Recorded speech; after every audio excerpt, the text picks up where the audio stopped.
Ayo, segera download Quran Tadabbur, tafsir dalam genggaman Anda.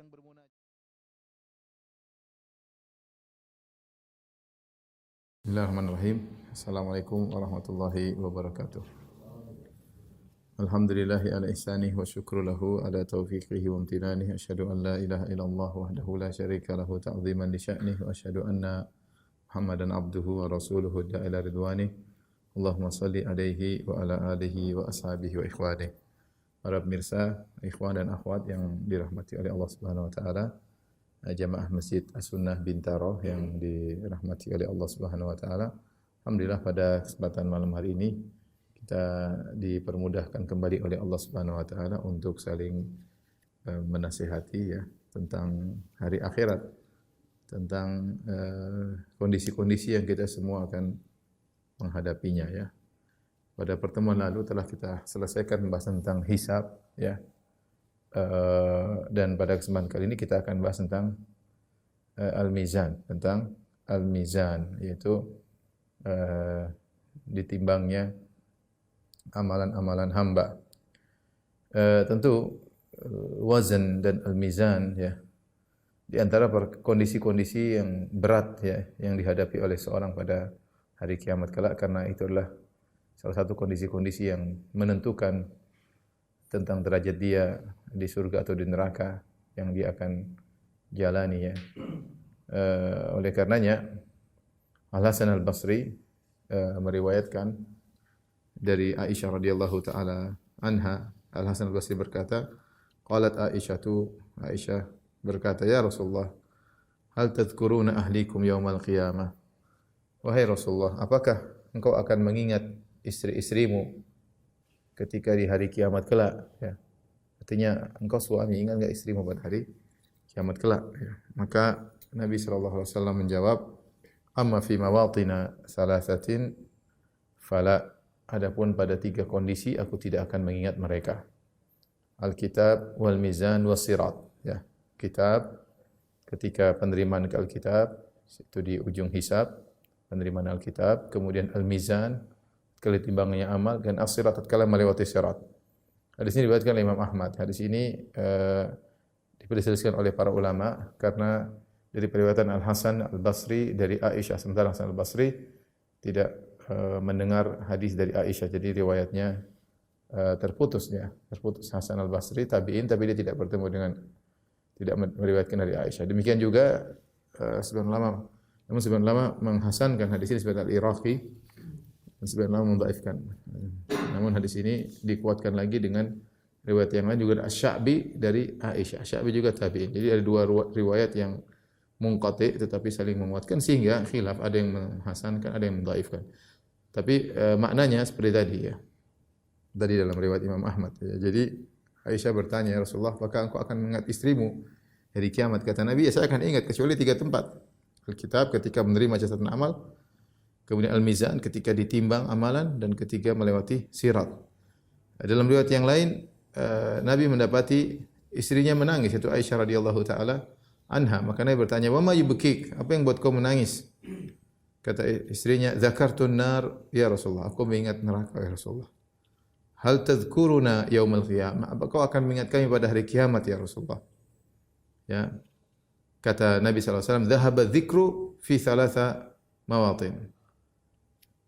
Ingatan akan hilang ya. Aku tidak mengingat kalian istri-istriku ya di dalam 3 kondisi. Ya, di antaranya hina tudha'ul mawazin fala yahummu 'abdun illa nafsahu wa mizanahu ayathqulu am yakhif. Ketika timbangan-timbangan diletakkan, maka seorang tidak ada yang dia pikirkan kecuali dia fokus kecuali pada dirinya sendiri dan timbangannya. Apakah timbangannya berat atau ringan?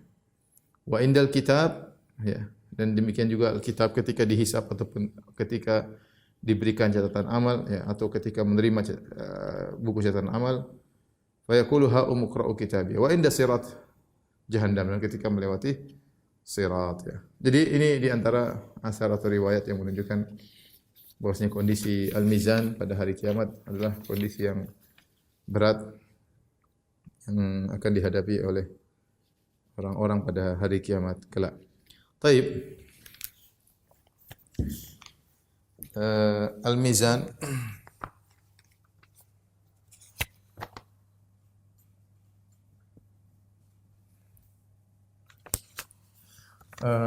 al-mizan adalah proses setelah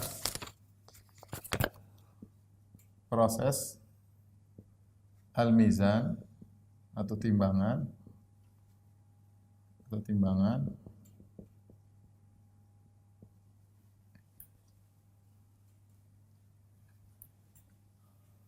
adalah proses setelah hisab.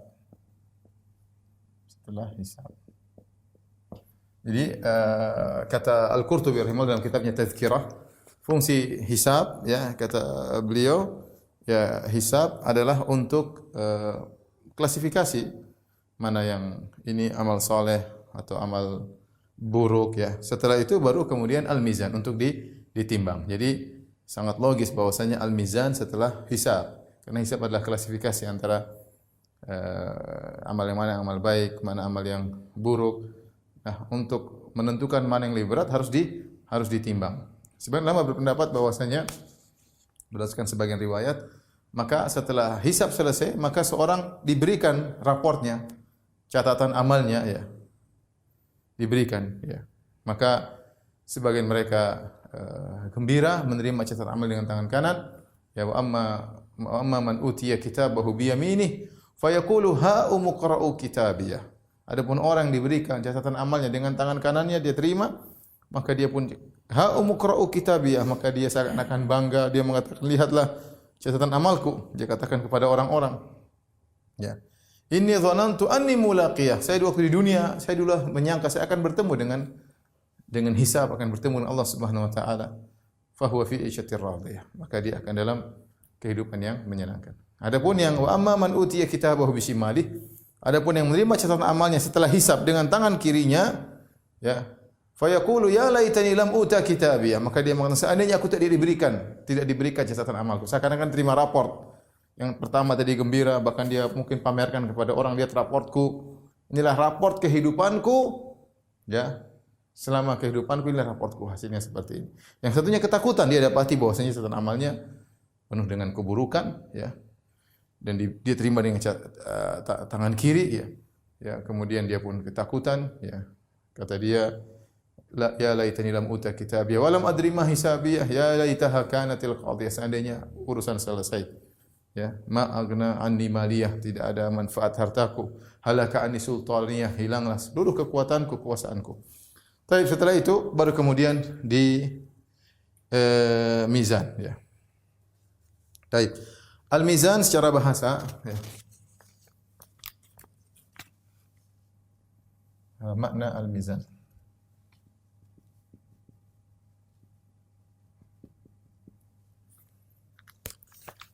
Secara bahasa, ya.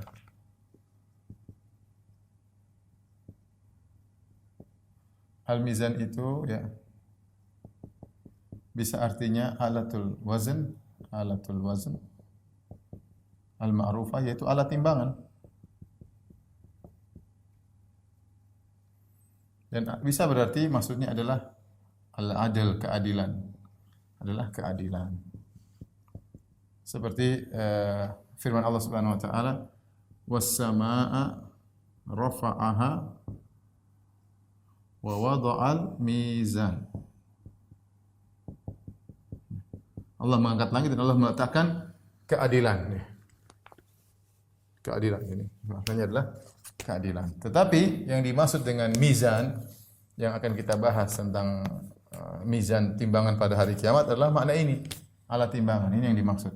Ini yang dimaksud. Mizan, ya. Adapun dalil tentang mizan, dalilnya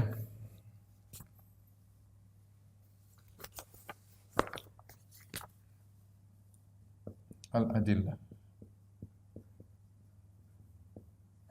dari Al-Qur'anul Karim, kemudian dari al-hadis.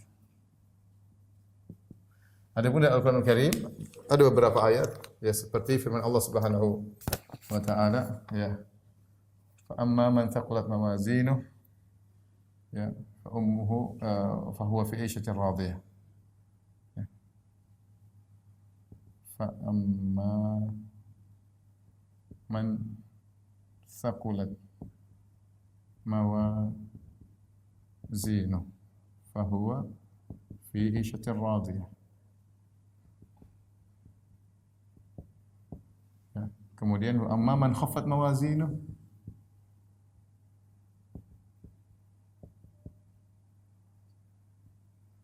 fa ummuhu hawiyah.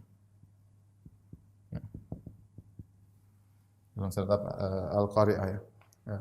Barang siapa yang berat timbangannya maka dia akan mendapatkan kehidupan yang menyenangkan, dan siapa yang ringan timbangannya artinya timbangan keburukannya lebih berat, timbangan kebaikannya ringan, fa ummu hawiyah, maka tempat kembalinya adalah neraka hawiyah yang sangat dalam, dia dilemparkan dalam neraka tersebut. Kemudian juga misalnya dalam surat Al-Mu'minun ya.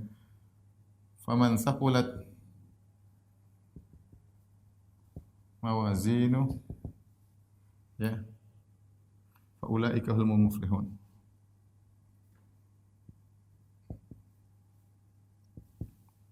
Wa man khaffat mawazinu fa ulaika alladziina khasiru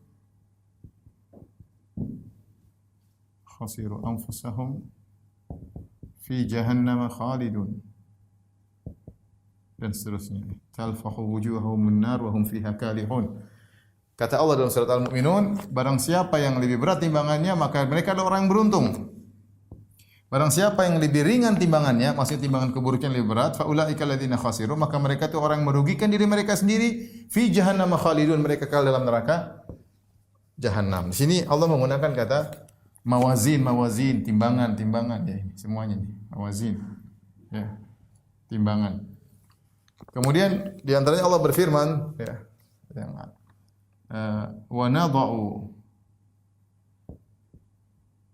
mawazinal qista yaumil qiyamah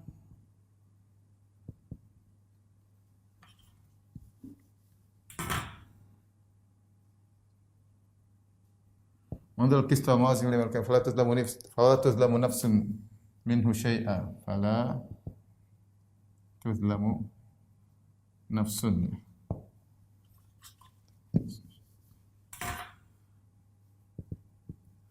Kata Allah, kami letakkan al-mawazin, timbangan-timbangan yang adil pada hari kiamat kelak, fala tuzlamu nafsun, maka tidak satu jiwa pun yang dizalimi. Baik. Inilah dalil Al-Qur'an menunjukkan adanya mizan. Adapun dalam hadis banyak sekali tentang dalil tentang adanya tentang adanya mizan. Contohnya seperti hadis Nabi sallallahu alaihi wasallam ya, kalimatani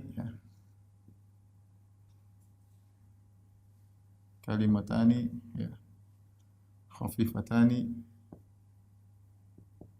ala lisani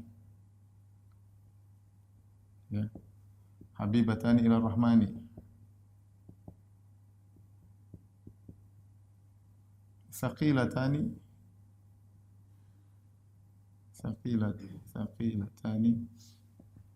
fil mizan. Subhanallah bihamdi subhanal azim. Kata Nabi sallallahu alaihi wasallam, dua kalimat yang ringan di lisan dicintai oleh Allah, berat di timbangan. Saqilatani fil mizan, berat di timbangan, yaitu subhanallah bihamdi subhanal azim. Ya, fil mizan. Jadi Nabi mengatakan dua kalimat. Jadi ditimbang, yaitu zikir subhanallah bihamdihi subhanallahil azim. Ya, demikian juga kata Nabi sallallahu alaihi wasallam, at-tuhuru syatrul iman. At-tuhuru syatrul iman. Walhamdulillahi tamla'ul mizan. Kata Nabi sallallahu alaihi wasallam, bersuci adalah setengah daripada keimanan. Setengah dari mau salat harus bersuci dulu. Walhamdulillah, ucapan alhamdulillah tamla'ul mizan, memenuhi mizan, memberatkan mizan. Berarti mizan ada hadis. Contohnya lagi Nabi sallallahu alaihi wasallam bersabda, athqalu ma min amalin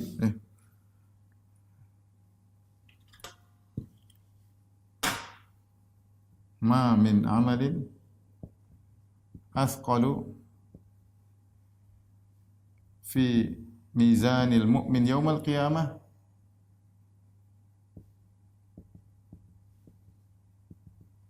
Min husnil khuluq. Tidak ada satu amalan yang paling berat di mizan pada hari kiamat, mizannya seorang mukmin pada hari kiamat, seperti akhlak yang mulia. Ya, ini Allah Nabi sebutkan tentang mizan. Ya, tentang mizan. Baik.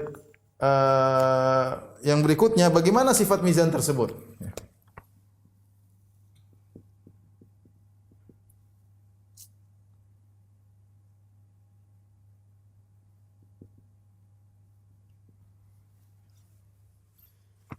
Sifat-sifat mizan. Ya. Pertama, ya, mizan tersebut hakiki, ya. Ya, bukan majazi.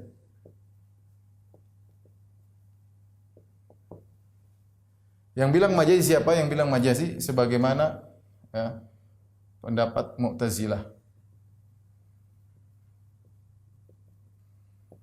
Jadi Mu'tazilah mengatakan mizan itu majazi. Mereka mengatakan mizan maksudnya keadilan. Mizan maksudnya adalah keadilan. Ya. Kenapa? Atau kita bilang hakiki, ya. Hakiki bukan majazi. Ya. Adapun Mu'tazilah, ya. Adapun Mu'tazilah, mereka mengatakan mizan majazi. Mizan majaz, ya. Hanya majaz. Maknanya adalah keadilan. Maknanya adalah keadilan. Kalau sunnah enggak, mizan benar mizan, alat timbangan. Kenapa mereka mengatakan bahwasanya mizan adalah keadilan? Karena menurut mereka logika tidak mungkin bagaimana suatu yang abstrak bisa ditimbang. Menurut mereka, akal mereka, ya, amal adalah abstrak. Bukan konkret. Bagaimana bisa ditimbang? Ditimbang. Ini menurut akal mereka. Ya. Bantahannya mudah. Bantahannya mereka menyelisih ijma. Ya, bantahan.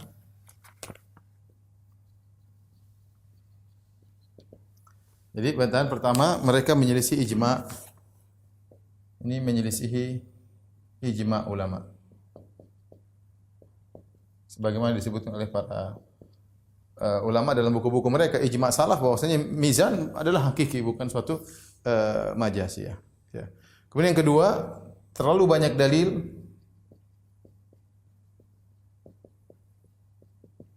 Allah merubah yang abstrak ke konkret menjadi konkret. Banyak sekali. Contoh seperti surat Al-Baqarah, surat Al-Imran.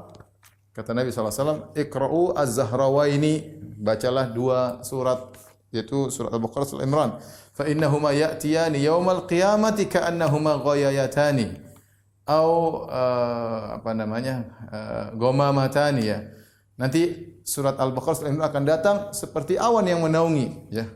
Atau seperti kumpulan burung, ya, yang akan menaungi di atas. Jadi datang dalam bentuk sesuatu yang konkret. Contoh seperti orang ketika dalam alam barzakh, maka datanglah amal solehnya dalam bentuk seorang laki yang tampan, yang harum baunya, penampilannya aromanya harum, penampilannya indah, ya. Allah merubah menjadi sesuatu yang abstrak menjadi yang konkret, ya. Kemudian juga seperti kematian, ya. Yu'ta bil maut ala ha'itil kabsh. Kematian akan datangkan pada hari kiamat. Kematian dalam bentuk suatu yang konkret, dalam bentuk domba, kemudian disembelih. Maka disembelih di antara penghuni surga dan penghuni neraka, ya. Kalau kita mungkin pahami kematian adalah suatu yang konkret, tidak bisa kita lihat, bisa didatangkan oleh Allah dalam bentuk hewan tadi. Ya, ini mudah bagi Allah Subhanahu wa taala. Mudah bagi Allah Subhanahu wa taala. Demikian juga amalan soleh kalau dirubah menjadi suatu yang konkret, mudah bagi Allah untuk ditimbang. Itu urusan Allah Subhanahu wa taala, bagaimana cara timbangnya. Jadi menurut mereka tidak logis, menurut kita bisa saja. Allah Maha Kuasa. Ya. Kemudian Yang ketiga, ya, kalau kita ya takwil, maka terlalu banyak yang mau ditakwil. Banyak yang ditakwil. Seperti ini bantahan daripada Al-Qurtubi. Al-Qurtubi mengatakan kalau ini mau ditakwil, nanti kita semua takwil. Contoh, sirat itu bukan sirat di atas neraka. Ini maksudnya begini ya. Misalnya surga dan neraka itu enggak ada. Maksudnya takwilannya itu adalah kebahagiaan dan kesengsaraan yang kita rasakan di dunia. Kebahagiaan yang kita rasakan di dunia itulah jannah. Kesengsaraan yang kita rasakan di dunia adalah nar, seperti itu. Lalu kita jin syaitan maksudnya bisikan-bisikan jahat. Adapun malaikat adalah bisikan-bisikan menuju pada kebaikan. Nanti akhirnya semuanya bisa ditakwil. Kalau kita mau takwil mizan, artinya karena tidak masuk logika kita katakan itu adalah bukan alat tapi hanya sekedar keadilan, maka ini tidak tepat. Bantahan berikutnya bahwasanya ya dalam sebagian dalil menunjukkan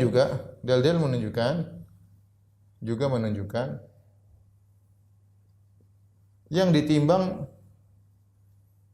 juga catatan amal. Bahkan pelakunya nanti akan datang. Yang mereka semua adalah konkret, catatan amal, buku konkret, ya. Pelakunya juga konkret, itu akan juga ditimbang. Tapi ini menunjukkan bahwasanya sifat mizan itu hakiki bukan majazi. Perkara yang kedua, ini pertama. Yang kedua, para salaf mengatakan mizan tersebut memiliki kifatan,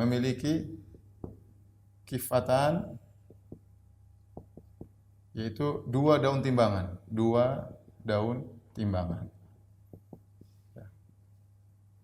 Kenapa dua timbangan?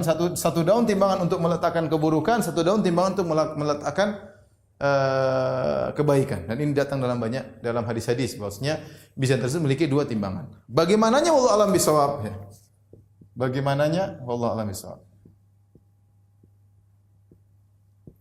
Wallahu a'lam. Cuma demikian saja. Oleh karena dalam hadis riwayat Salman Al-Farisi, saya bacakan riwayatnya ya. Sebutkan bahwasanya yudha'ul mizan yaumal qiyamah, kata Salman Al-Farisi, dan ini riwayat Salman, riwayatnya sahih dan dia sedang berbicara tentang hari kiamat, maka dia hadis mauquf tapi fi hukmil marfu'. Seakan-akan ini hadis Nabi karena Salman tidak mungkin ngomong hal gaib kecuali dari Nabi sallallahu alaihi wasallam. Beliau berkata, "Falau yudha'ul mizan yaumal qiyamah." Al-mizan diletakkan pada hari kiamat. "Falau wuzina fihi samawati wal ard lawasi'ahunna." Seandainya ditimbang langit dan bumi ditimbang di timbangan tersebut, maka cukup. Menunjukkan timbangan tersebut sangat besar. Sampai langit dan bumi kalau ditimbang di timbangan tersebut, maka cukup. Ketika malaikat melihat timbangan yang hebat tersebut, fatakulul malaikatu, malaikat berkata, "Ya Rabbi, liman yazinu hadza?" Ya Rabbku, ini timbangan buat nimbang apa? Kata Allah, fayaqulullah, Allah berkata, "Liman syi'tu min khalqi." Aku menimbang siapa yang aku kehendaki dari hamba-hambaku, dari makhlukku. Fataqulul malaika, malaikat berkata, "Subhanaka ma abadnaka haqqa ibadatik." Maha suci Engkau ya Allah, kami tidak menyembah Engkau dengan sebagaimana mestinya, ya. Saking agungnya mizan tersebut. Tetapi intinya memiliki dua timbangan, dua daun timbangan. Terus sangat besar, ya, sampai malaikat pun kagum melihat timbangan tersebut, ya. Adapun bagaimana detailnya wallahu a'lam bishawab. Makanya datang dalam satu riwayat dari Abdul Malik bin Habib, dia berkata, "Kunna inda Ziyad al-Lakhmi." Kami sedang berada di sisi Ziyad al-Lakhmi, seorang ulama, adalah dari sahabat Imam Malik. Kemudian tiba-tiba datang surat kepada dia dari sebagian raja, ya. Kemudian datang surat tersebut, kemudian dia tulis balasan, wa khatamahu, kemudian dia beri stempel.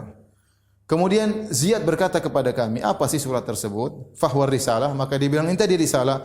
Innahu sa'ala an kifatil mizan." Sungguhnya tadi surat dari sebagian raja atau pejabat. Isinya dia bertanya kepadaku tentang bagaimana dua daun timbangan mizan. Amin dhahabin, amin fiddah. Apakah dua daun timbangan tersebut dari emas atau dari perak? Pertanyaannya tentang gaifiyah. Kalau Nabi tidak menjelaskan, dari mana kita tahu? Dari perak atau dari perunggu atau dari emas? Dia tanya tentang suatu hal yang kita tidak tahu, hal yang gaib, tidak ada dalilnya. Maka raja ini atau sultan ini atau pejabat ini bertanya kepada ulama tadi. Sungguhnya dua daun timbangan tersebut terbuat dari apa? Emas atau perak? Fakatabtu ilaihi, maka aku beri jawaban kepada sultan tersebut, min husni islamil mar'i tarkuhu ma la ya'ni. Di antara keelokan Islam seorang, tinggalkan perkara yang bukan urusannya. Apa urusan Anda terbuat dari emas atau perak? Yang penting Anda bagaimana di mizan nanti benar, itu yang jadi masalah. Bagaimana Anda bisa dengan benar. Kemudian di antara sifat-sifat mizan tersebut ya adalah adil. Adil. Tadi kita sebutkan wa nada'ul mawazinal qista, kata Allah Subhanahu wa taala, wa nada'u mawazin qista. Al-qista ini artinya adil. Kami meletakkan mizan dengan adil. Ini artinya adil. Ya, hanya saja para ulama sebagian disebutkan oleh Ibnu Hajar dalam Fathul Bari, kalau tadi jilid 13 kalau tidak salah halaman 583 atau 538 nanti bisa dicek ya. Beliau menjelaskan tentang perbedaan ulama tentang al-qista. Kenapa dibaca al-qista di sini? Al-qista di sini kenapa dibaca al-qista? Yang artinya kami meletakkan timbangan yang adil. Apakah al-qista adalah naat sifat dari al-mawazin dan dia meskipun dia mufrad tapi dia bisa menjadi naat bagi mufrad, musanna maupun jamak ya. Atau al-qista di sini adalah maf'ul li ajlih, artinya nada'ul mawazina lil qisti. Tapi ketika li-nya dihilangkan jadi al-qista. Tapi intinya semua sepakat, maksudnya kami meletakkan timbangan yang adil. Timbangan tersebut adil seadil-adilnya. Kemudian di antara sifat timbangan tersebut ya, adalah detail. Fala tuzlamu nafsun syai'a, kata Allah Subhanahu wa taala, wa in kana mithqala habatin min khardal wa in kana mithqala habatin min khardalin ataina biha wa kafa bina hasibin. Ini kelanjutan dari ayat tadi. Wa in kana mithqala habatin min khardalin. Meskipun amal tersebut ya hanya sebesar biji sawi, kami akan datangkan, kata Allah Subhanahu wa taala. Meskipun amal tersebut sangat kecil, kami akan datangkan. Kalau kita artikan meskipun amal tersebut kebaikan atau keburukan sekecil atau seringan biji zarrah, seringan biji sawi, kami akan hadirkan. Itu kami akan timbang.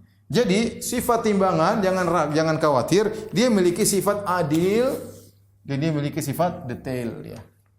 Makanya seorang tidak usah ragu-ragu melakukan kebaikan. Kata Nabi SAW, la tahqiranna minal ma'rufi syai'an walau an talqa akhaka biwajhin taliq. Jangan kau meremehkan kebaikan sedikit pun meskipun hanya tersenyum ketika ketemu saudara. Ini ada timbangannya nanti. Allah akan hadirkan senyumanmu tersebut. Jangan kau sepelekan. Itu akan berpengaruh dan tentang akhiratmu. Ya. Ittaqun nar walau bisyikki tamrah. Jauhkanlah dirimu dari neraka jahanam meskipun dengan bersedekah sepenggal kurma ya. Jadi ini berkaitan dengan sifat-sifat mizan ya. Taib. Kelanjutannya mizan ya. Pertama khilaf ya. Ya. Mizan hanya satu ya. Mizan hanya satu.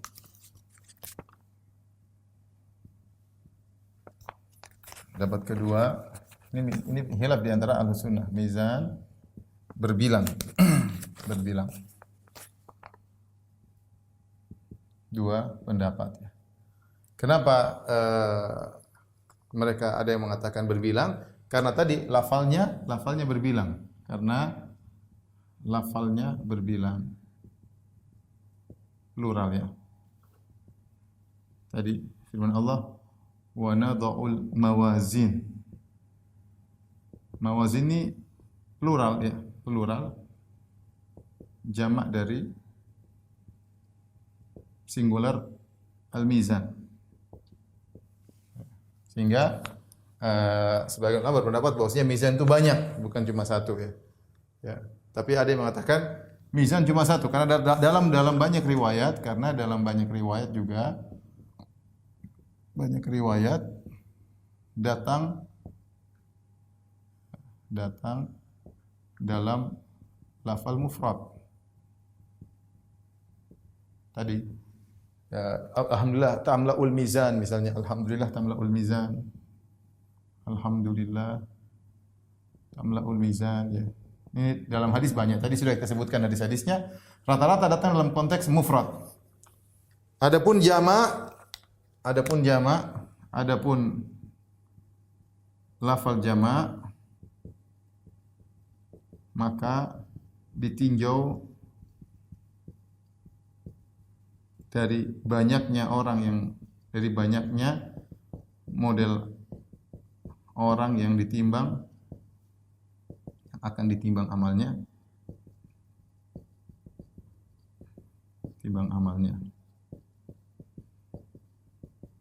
atau banyaknya model amal itu sendiri. Banyaknya model amal.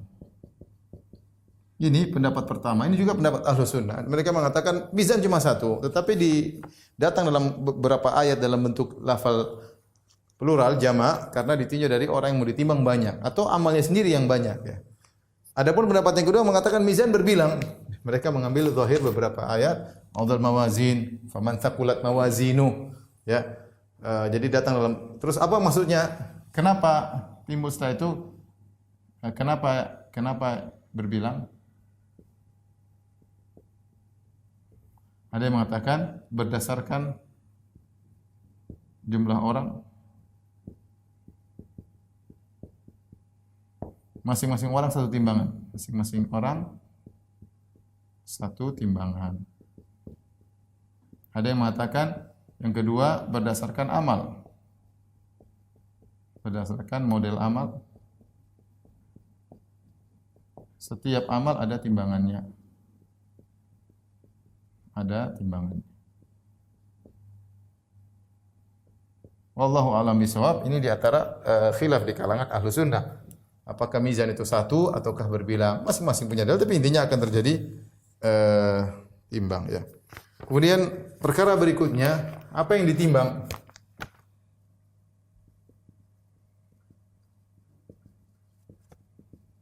Kalau kita perhatikan dalil-dalil, maka dalil-dalil menunjukkan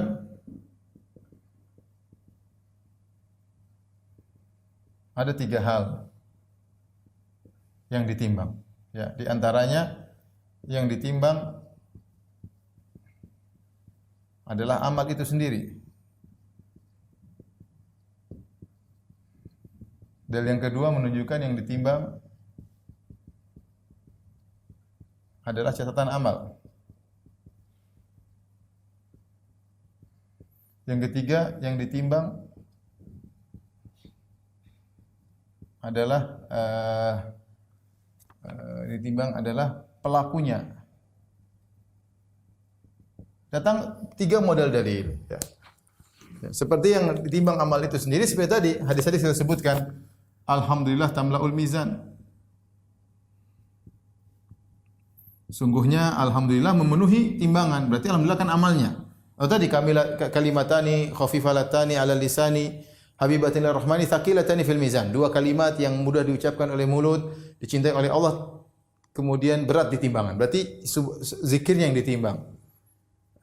Contohnya tadi, ma min syai'in asqalu fi mizanil mu'min yaumil qiyamah min husnil khuluq. Tidak ada yang lebih berat pada timbangan seorang mukmin pada hari kiamat seperti amal akhlak yang mulia. Berarti yang ditimbang adalah amal itu sendiri. Dalilnya tadi sudah saya sebutkan.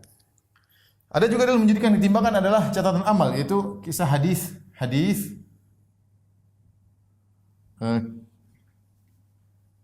sahibul bitaqah ya. Hadis tentang tentang pemilik kartu. Ini disebut dengan hadis Sahibul Bitaqah ya. Terkenal hadis ini. Adapun bunyi hadisnya kira-kira demikian, yusahu bi rajulin min ummati yaumal qiyamah ya. Ala ru'usil khalaik, bahwasanya ada salah seorang dari umatku dipanggil namanya, diteriakin namanya untuk hadir di hadapan khalayak. Jadi dia ditimbang di hadapan khalayak, ditimbang di hadapan khalayak. Orang pada ngelihat. Fayunsyaru lahu tis'atun wa tis'una sijillan kullu sijilin maddul basar. Maka dibentangkan di hadapan dia 99 catatan amal, isinya semua maksiat. Setiap catatan amal kalau dibentangkan sejauh mata memandang, isinya maksiat tok. Di hadapan dia siap untuk ditimbang untuk diletakkan pada daun timbangan keburukan. Maka ditanyakan kepada dia, hal hazala maka katabatil hafizun, apakah malaikat tukang catat dulu salah catat? Mungkin salah catat begitu catat ternyata ada salah ya. Kau mungkin hanya mencuri sekali tulis 2 kali, mungkin kau hanya melihat cewek 2 kali ditulis 5 kali, mungkin malaikat salah catat. Kata dia enggak. Tidak ada salah catat, semuanya benar. Dia ingat semuanya. File terbuka semua dia ingat, tidak ada yang salah. Ya, maka sampai dia takut, dia khawatir. Maka Allah mengatakan, "Indaka ya, sungguhnya kau punya laka indana hasanah. Kau punya kebaikan di sisi kami." Ya, maka dikeluarkan baginya sebuah kartu tertulis la ilaha illallah. Kata Allah, "Innaka lan tudzamal yaum." Kau tidak akan dizalimi pada hari ini. Maka dia mengatakan, "Ya Rabbi ya Allah, ma hadhil bitaqah ma haula sijillat." Apa pengaruhnya satu kartu dibandingkan dengan catatan keburukan yang begitu banyak? Kata Allah, kau tidak akan dizalimi pada hari ini. Ketika diletakkan catatan keburukan di timbangan keburukan, la ilaha illallah di timbangan kebaikan, maka ternyata lebih berat timbangan kebaikan. Lebih berat timbangan kebaikan. Ini dalil bahwasanya yang diletakkan di timbangan catatan amal. Hadis namanya disebut hadis pemilik kartu la ilaha illallah. Yang diletakkan di timbangan catatan amalnya. Kemudian ada hadis lagi yang menunjukkan ditimbang adalah pelakunya, seperti hadis Ibnu Mas'ud, hadis tentang Ibnu Mas'ud. Suatu hari Ibnu Mas'ud dengan para sahabat radhiyallahu anhum ajma'in sedang mencari kayu siwak kalau tidak salah, tiba-tiba ada angin yang bertiup sehingga tersingkaplah betis Ibnu Mas'ud dan betisnya kurus. Ibnu Mas'ud orangnya kurus. Ya, maka sebagian sahabat tertawa melihat kurusnya betis Ibnu Mas'ud. Maka Nabi bertanya, "Mimma tadhakun?" Apa yang buat kalian tertawa? Sahabat jujur, "Min diqqati saqahi ya Rasulullah."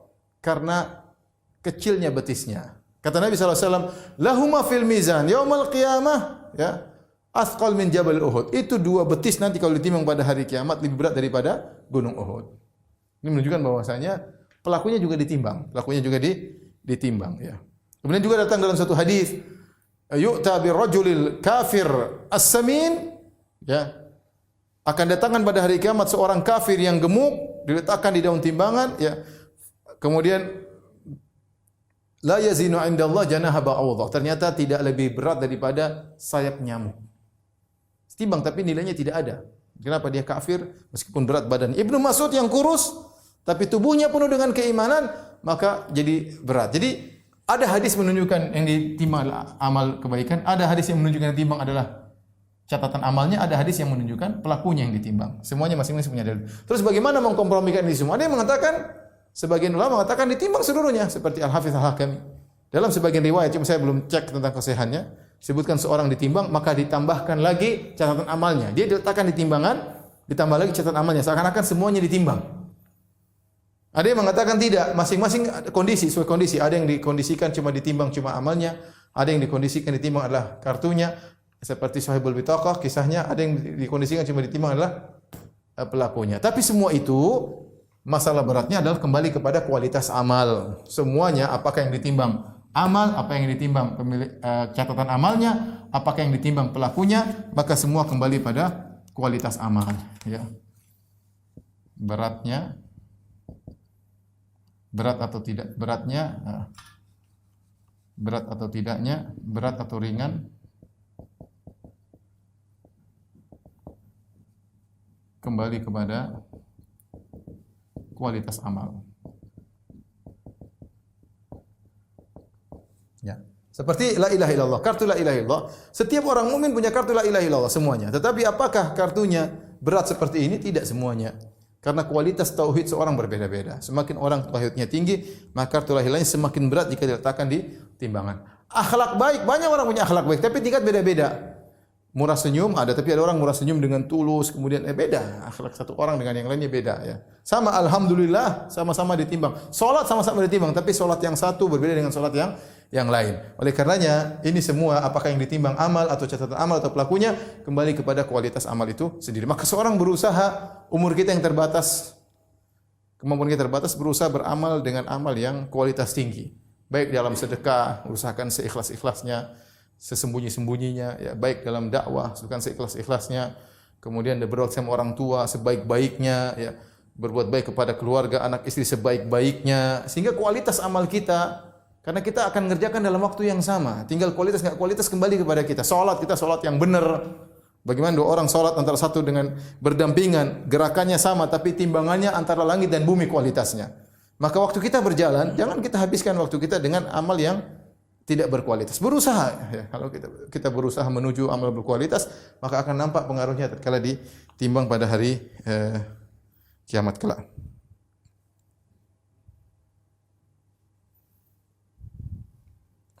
Baik.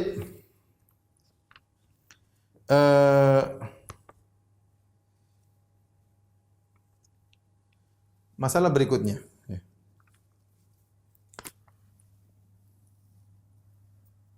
Apakah orang kafir ditimbang?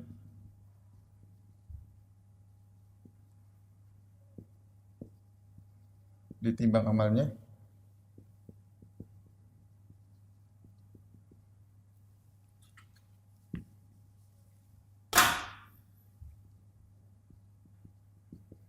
Masalah ini dia sebenarnya kalau saya pikirkan adalah khilaf. Khilaf ini kembali kepada khilaf tentang apakah orang kafir dihisab juga atau tidak, ya. Ini khilaf. Wallahu alam, kembali kepada dia adalah cabang dari khilaf tentang ya hisab, ya. Ya, atau khilaf sebagaimana khilaf dalam masalah hisab. Apa orang kafir dihisab juga, sama khilaf. Yang lebih kuat, pendapat yang kuat, orang kafir juga dimizan. Apa dalilnya? Di antaranya firman Allah dalam surat Al-Mu'minun sudah saya tuliskan tadi, ya. Faman saqulat wa man khaffat mawazinuhu wa man khaffat mawazinuhu faulaika ladzina khasiru anfusahum fi jahannam khalidun talfahu wujuhahumun nar wa hum fiha kalihun.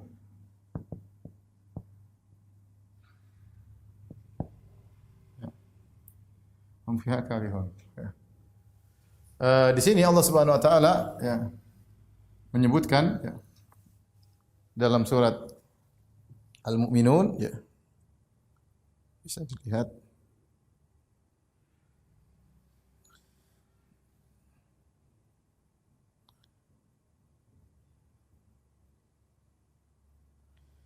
dalam surat Al-Mu'minun dari ayat 102 sampai ayat 105, ya. Alam takun ayati tutla alaikum fakuntum biha tukadzibun. Allah berfirman setelah itu. Ini ayat 102 sampai 105, ya. 23, 102 sampai 105. Alam takun ayati tutla alaikum fakuntum biha tukadzibun. Saya ulangi, saya baca ayatnya. Dan barang siapa yang ringan timbangannya, maka mereka itulah yang merugikan diri mereka di neraka kekal. Ini menunjukkan ini orang kafir. Di neraka kekal. Fi jahannam khalidun. Talfahu wujuhahumun nar, wajah mereka ditampar oleh api. Wa hum fiha kalihun, mereka menjadi cacat dalam neraka jahanam. Allah berfirman, "Alam takun ayati tutla alaikum fakuntum biha tukadzibun?" Bukankah ayat kami telah dibacakan kepada kalian, kalian mendustakan? Yang mendustakan ayat Allah maksudnya orang kafir. Ini dalil sangat tegas bahwasanya orang kafir juga di mizan, ya. Orang kafir di mizan, ya. Tinggal kenapa di mizan? Ya kita sebut banyak hikmahnya, mungkin untuk menunjukkan keadilan Allah Subhanahu wa taala, mungkin untuk mengetahui derajatnya di neraka seperti apa, ya seperti kita bicara ketika tentang hisab. Ketika tentang hisab, ya. Jadi orang kafir yang benar juga ditimbang. Baik. Adakah orang yang tidak ditimbang?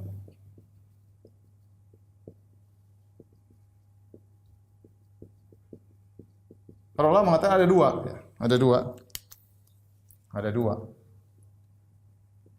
Yang pertama adalah mukmin yang masuk surga tanpa hisab. Kan kita sampaikan bahwasanya mizan adalah cabang daripada hisab. Setelah hisab baru di mizan. Nah, kalau dia tidak dihisab, ya dia langsung juga masuk surga tanpa mizan. Dia tahu Allah langsung taruh di tempat terserah Allah di mana. Allah sudah tahu dia masuk ke mana. Tapi dia mukmin yang masuk surga tanpa hisab. Sama. Ada juga kata sebagian ulama kafir yang masuk neraka tanpa hisab. Tanpa hisab. Ada orang kafir masuk neraka tanpa hisab, tanpa mizan. Kenapa dia masuk neraka tanpa hisab, tanpa mizan? Ya, tanpa hisab dan tanpa mizan. Sebagian ulama ini disebutkan oleh Ibnu Hajar dalam Fathul Bari. Kenapa? Karena memang dia dosanya terlalu banyak dan kebaikannya enggak ada, enggak dianggap, enggak perlu dihisab, enggak perlu langsung aja, ya. Ada orang kafir dihisab, mungkin dihisab di mizan anak ada kebaikannya. Kebaikannya ini mungkin membuat derajatnya di neraka agak naik dikit, mungkin seperti itu, ya. Allah alam. Tapi ini orang isinya keburukan, tok tidak ada kebaikan. Ada orang kafir punya kebaikan, baik sama tetangga, sosial, relawan, sumbangan, banyak, ya. Ya itu mungkin yang perlu ditimbang, perlu dihisab, perlu ditimbang. Tapi kalau ada yang sejak kecil jahat, kejam, tidak punya kebaikan sama sekali, maka langsung masuk neraka tanpa hisab dan tanpa mizan. Dan juga ada orang mukmin yang masuk surga tanpa hisab dan tanpa mizan. Ya. Taib. Yang terakhir, ya.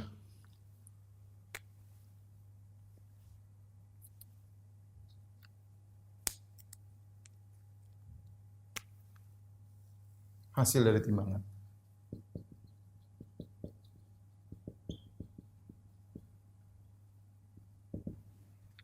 Ada tiga kemungkinan. Yang pertama,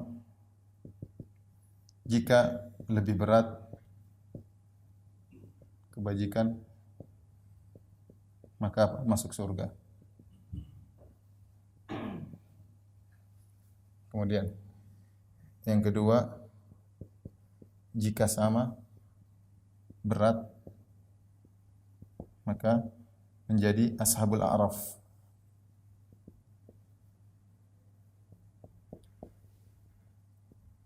Siapakah ashabul a'raf yang Allah sebutkan dalam surat Al-A'raf? Mereka adalah orang-orang tasawat hasanatum wa sayyi'atum, sama timbangannya. Kebaikan kemudian ternyata sama. Ada orang seperti sekelompok orang.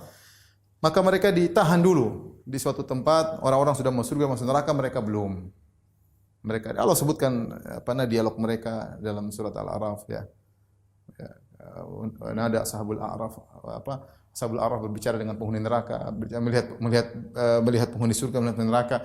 Mereka ditahan dalam waktu tertentu, namun setelah itu Allah masukkan mereka dalam surga. Tapi ini ujungnya masuk surga.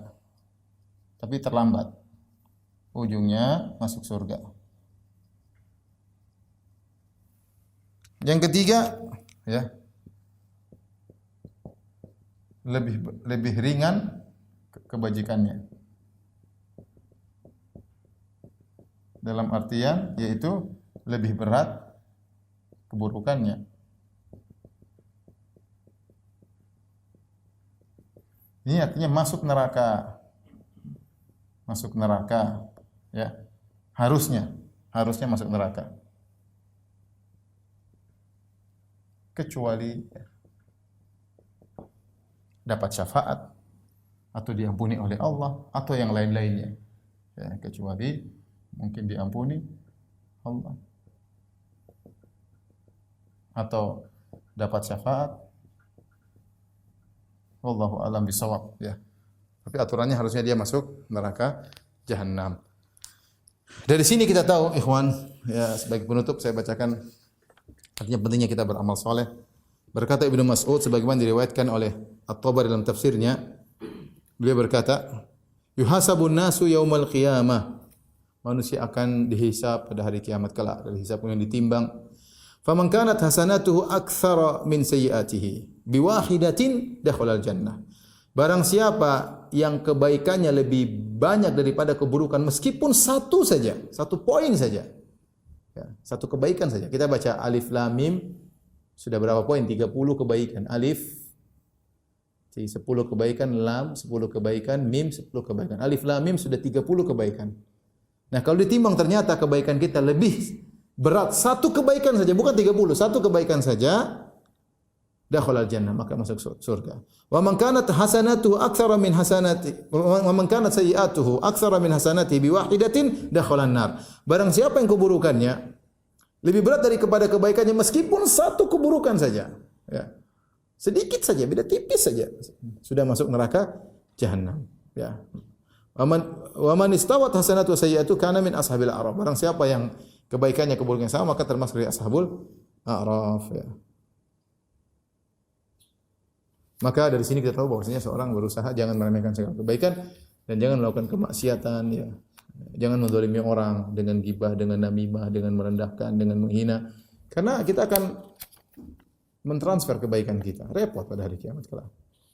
Kita mentransfer pada saat itu kita lagi butuh-butuhnya dengan kebaikan, ya. Seorang anak bisa lupa dengan bapaknya, bapak lupa dengan anaknya gara-gara dia sendiri butuhnya. Terjamin keselamatan, dia butuh kebaikan. Kebaikan sedikit pun sangat berpengaruh pada hari kiamat kelak. Wallahu ta'ala bisawab. Tapi demikian saja kajian kita para ikhwan dan akhwat, para jamaah Masjid As-Sunnah Bintaro. Insyaallah kita lanjutkan pada pertemuan berikutnya tentang telaga Nabi sallallahu alaihi wasallam. Subhanakallah bihamdik asyhadu an la ilaha illa anta astaghfiruka wa atubu ilaik. Assalamualaikum warahmatullahi wabarakatuh.